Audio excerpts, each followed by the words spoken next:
The UK economy appears to have weathered the initial shock of the Brexit vote, although the value of the pound remains near a 30-year low. But opinion is still sharply divided over the long-term effects of leaving the EU.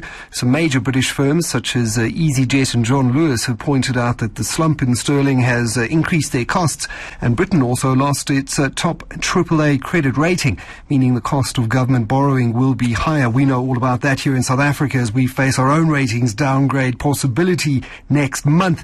But share prices have recovered from a dramatic slump in value. Both the FTSE 100 and the broader FTSE 250, which includes more British-based businesses, trading higher than before the referendum. Well, Sir David Bell, Vice-Chancellor of the University of Reading, is in South Africa as a guest of Henley Business School, which is part of the University of Reading and the first business school to be established in Europe back in 1946.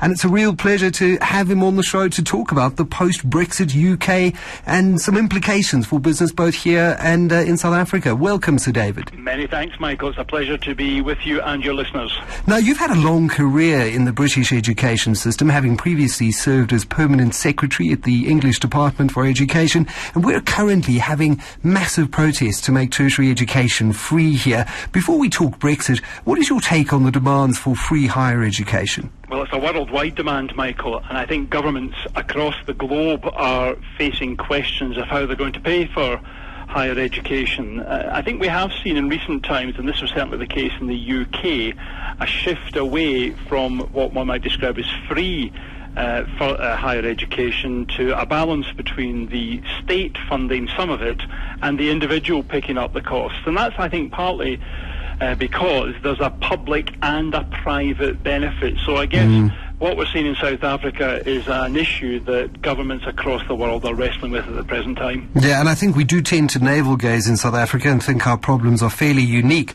So it's always good to get that international perspective to find out that we're all grappling with very similar issues at the moment. Yesterday, the BBC led with a story about how Theresa May's government didn't yet have a strategic plan to deal with Brexit, which I found quite interesting. What is the business mood like in the UK at the moment? I think uncertainty is the watchword, Michael. I think we are still fairly soon after the EU referendum vote in June, and it's still the case that it was a bit of a surprise, and probably a great surprise to many businesses. So everyone's still trying to work their way through all of this. It is very difficult because the British government as yet has not triggered the process by which our country will leave the EU, and I think until we get that kind of clarity, only then will the mist start to lift. But don't be surprised if that uncertainty continues for a number of years to come. And it was a key topic of conversation at the CFO World Congress, which was hosted in Cape Town last week. Executives, chief financial officers, even CEOs who were in attendance were talking about designing business strategies that can remain resilient through all of this uncertainty. That we're actually living through a bit of a case study on how to do that, aren't we? 2016 has been the year like no other in that regard, Michael. We often talk about technological disruption, don't we, when we're thinking of business strategy? But it seems to me that we have to now be much more aware of political and economic disruption. So that's one lesson. I think the other important lesson is that no business in whatever country, in whatever sector, can afford to think that the world will remain as it is now.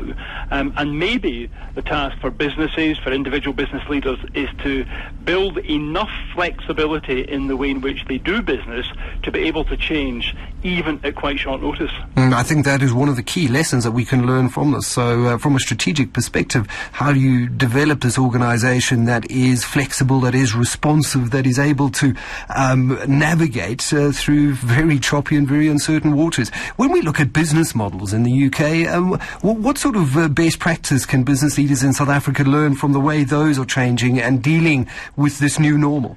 I think there's a couple of points I would make on that one, Michael. First of all, clearly being digital savvy and ensuring that the businesses are responding to consumer demand in the way in which consumers do business. And we see this, whether it's booking an airline flight, whether it's ordering furniture, perhaps it's ordering a meal. People are now going digital. So I think there is a key issue there for businesses in their business model.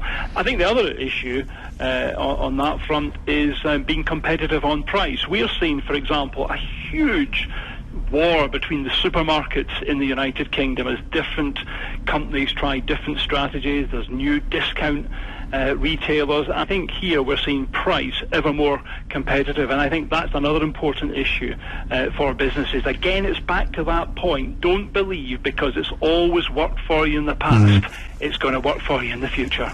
It's almost something that we need to inculcate in the leaders of the future, in the students of today, is the ability to really harness that creativity and innovative thinking in order to be adaptable to this world of constant change. It's the perennial question for universities and business schools. How do we ensure that our future leaders both have the knowledge that they need, but the state of mind, that flexible, adaptable state of mind that will enable them to deal with whatever happens. We talked a few moments ago about 2016 being a great case study, and I think that's an important lesson, that we use case studies of disruptive moments and events, both in business and political history, to understand how the key actors behaved and what were the lessons of success, what indeed were the lessons of failure. So yes, we must learn a lot from what's been happening, because through that learning, I'm sure that our business leaders in the future will become more adaptable, more resilient. Speaking of the 2016 being a year of change, not many that I certainly spoke to on my program, and political analysts and polls all over the world didn't call a Trump victory in the US, and there were parallels to Brexit, to the fact that no one really called the Tory victory last year in Britain. With those parallels, and obviously with the special relationship that Britain enjoys with the US, what impact do you think that a Trump presidency might have on UK business? Well, I won't pretend that I called it either, Michael. Although I did spend some time living in Atlanta and the southern states of the United States, and perhaps I can understand the kind of mood that Donald Trump tapped into. But yes, again, here we had another unpredictable event. Perhaps what it also demonstrates is that the public across the world are increasingly sceptical about what the wise men and women tell them, what the experts think. And I think we've got a big job there, whether that's government or business, in reconnecting with the people that either vote or buy our services, because we cannot assume that just because somebody in an important position says something, then actually it will happen. So yes, that's another big lesson. Perhaps that's been the big shock. Some people have even said dramatically, it's the most radical year since 1848, when we saw revolutions across Europe. Maybe that's going a bit far, but this has been a year when the whiff of change has been in the air. Yeah, the word tipping point has been bandied about once or twice as well, and no surprise considering what preceded the tipping point year of 2016, 8 or 9 years ago, the global financial crisis, global growth really stuck in second gear, struggling to get out of second into third. We in South Africa just struggling to get out of first gear. Growth is absolutely anemic at the moment. And I think that's such an important point, Michael, that maybe we thought we were out of the crisis when really this has been a slow burn. And the dissatisfaction, that real anger that was out there in many countries about how the banks and the bankers had behaved, maybe that just took time to percolate. And what we've seen in 2016 is people being given the opportunity in votes like Brexit, the EU vote in the UK, like Donald Trump as a candidate, people finally thinking they've got a voice to really give the establishment a good kicking. Well, Sir David, we're going to have to leave it there, but thanks so much for your time, and I hope you can kick back a little bit and enjoy South Africa while you're here. I certainly will. Thanks very much, Michael. That was Sir David Bell, Vice-Chancellor of the University of Reading, with a bit of a post-Brexit analysis for business.